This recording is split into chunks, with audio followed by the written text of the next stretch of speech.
Bismillahirrahmanirrahim. Assalamualaikum warahmatullahi wabarakatuh. Di sini saya dari kelompok 4 bersama teman-teman saya. Saya akan menjelaskan mengenai penentuan entalpi kelarutan. Kelompoknya yaitu yang pertama ada Indah Ika Nur Cahyani, Rafli Maulana Mulyadi, Octavia Ismarobika, Dian Larasati, Mia Hairatu, Dery Ramdan, Wina Widyasari, dan Husni Mujahid. Kemudian, table of contents yang pertama ada prinsip pengujian, yang kedua yaitu metode, yang ketiga merupakan data pengamatan, dan selanjutnya analisis data. Selanjutnya yang pertama ada prinsip pengujian. Prinsip pengujian pada praktikum kali ini menggunakan teknik like dissolve like. Maksud dari prinsip ini adalah pelarut akan melarutkan zat yang sifatnya sama seperti pelarut tersebut. Dalam hal ini berarti pelarut polar akan cenderung lebih mudah melarutkan zat yang bersifat polar dan sebaliknya.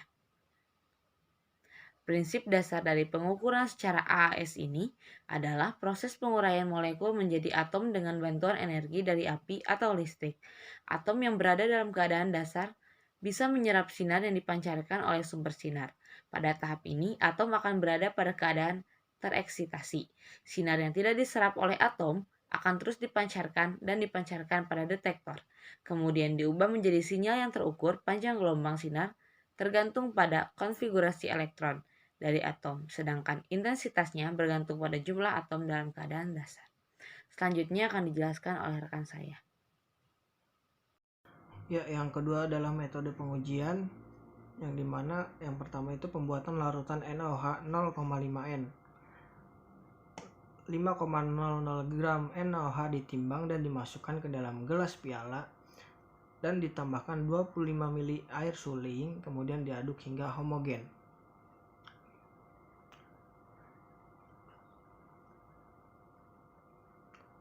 Larutan dipindahkan ke dalam labu ukuran 250 ml, kemudian ditambahkan air suling sampai volumenya setengah cm di bawah tanda ETSA. Terus labu ukur diseka dengan cara serap air yang menempel pada dinding labu takar dengan kertas saring. Lalu larutan disimpan dalam botol gelap yang bersih dan kering. Kemudian botol dibilas dengan sedikit larutan dan dipindahkan semua larutan dalam botol, kemudian diberi label nama bahan kimia. Selanjutnya yaitu proses standarisasi larutan NaOH 0,5 normal.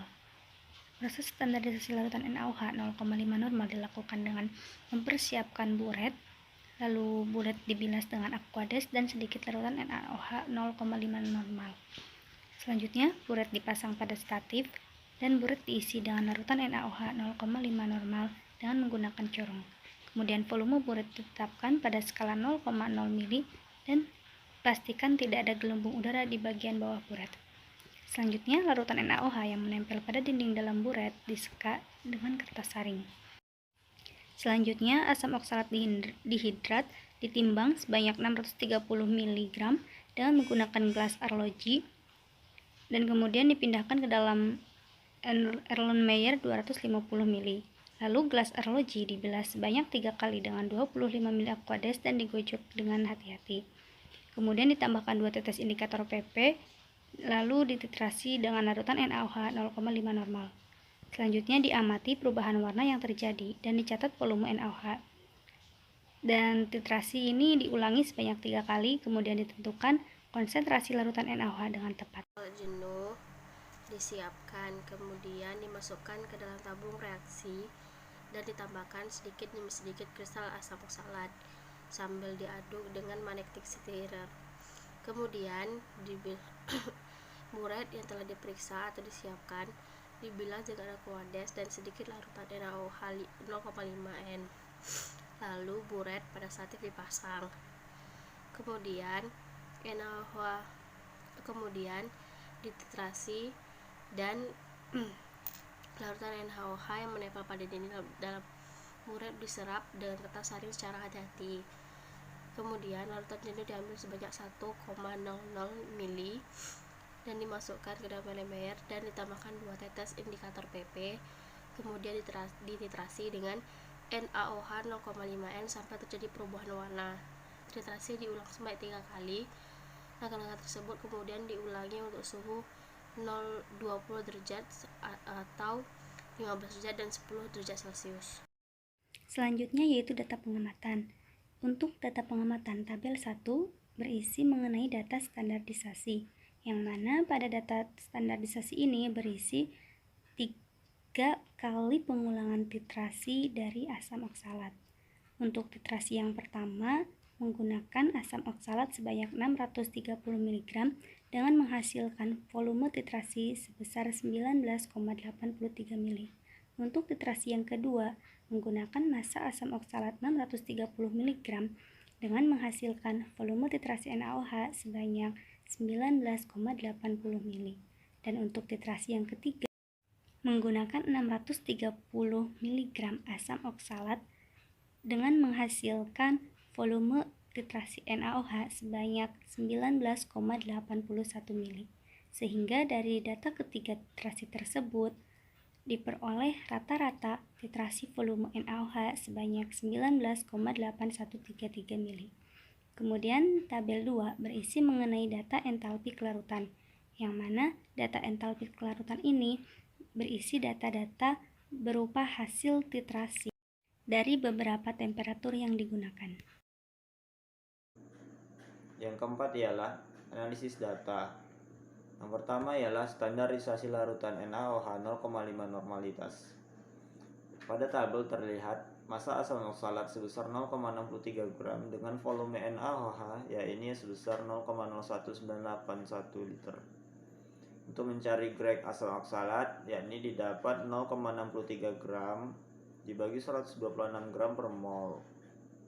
Kemudian dikali dengan 2 grek per mol, maka didapat hasil yakni sebesar 0,01 grek.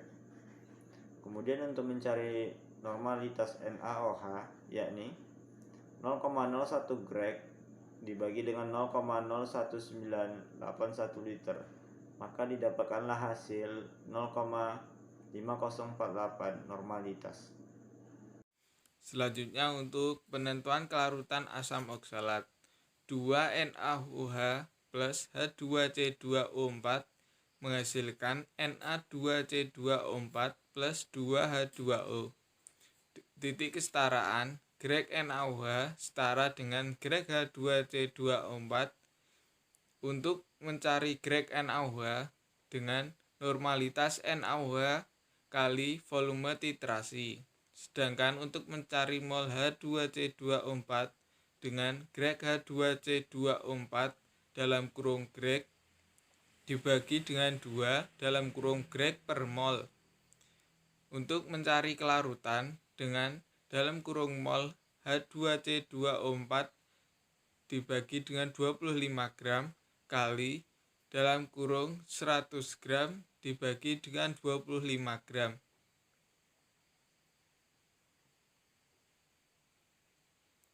Selanjutnya untuk data perhitungan penentuan kelarutan asam oksalat. Nomor 1 diperoleh grek NaOH 1,7718 dan mol asam oksalat 0,8859 dan kelarutan 0,1417. Nomor 2 diperoleh grek NaOH sebesar 1,6692 dan mol asam oksalat 0,8346 dan kelarutan 0,1335.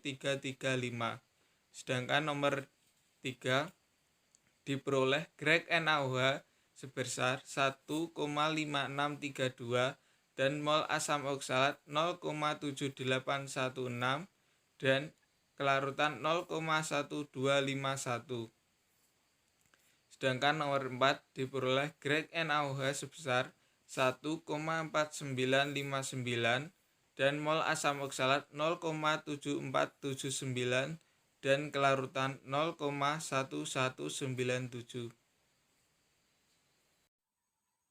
Baik, selanjutnya adalah perhitungan entalpi kelarutan dengan rumus log S sama dengan min delta H per 2,303 dikali R kali T plus C. Sehingga dapat kita ketahui untuk menghitung delta H adalah slope dikali L dikali 2,303, sehingga dapat diperoleh hasil sebesar 8,0354 kJ per mol. Dari proses perhitungan tersebut, didapat data perhitungan penentuan panas kelarutan asam oksalat, yaitu pada suhu 25 derajat Celcius, S sebesar 0,1417 dengan temperatur yaitu 298 per T yaitu 0,0034 dan log S yaitu min 0,8585. Untuk temperatur 20 S sebesar 0,1335, temperatur 293 1 per T 0,0034 dan log S sebesar min 0,8744. Pada temperatur 15, S sebesar 0,1251, temperatur sebesar 288, seperti sebesar 0,0035, dan log S sebesar min 0,9029. Untuk temperatur 10, S sebesar 0,1197, temperatur sebesar 283, seperti sebesar 0,0035, dan log S sebesar negatif 0,9220.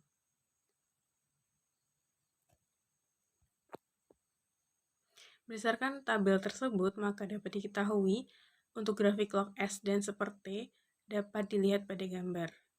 Pada gambar diketahui untuk persamaan linearnya adalah Y sama dengan min 419,64 X plus 0,5578 dengan R aksen yaitu sebesar 0,9919.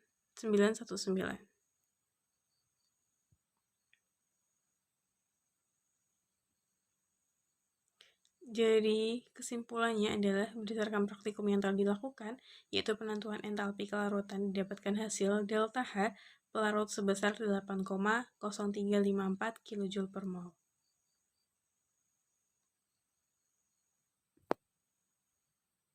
Terima kasih atas waktunya. Saya dan teman-teman saya mengucapkan maaf jika ada kekurangan dalam penyampaian kali ini. Sekian dari kami. Wassalamualaikum warahmatullahi wabarakatuh.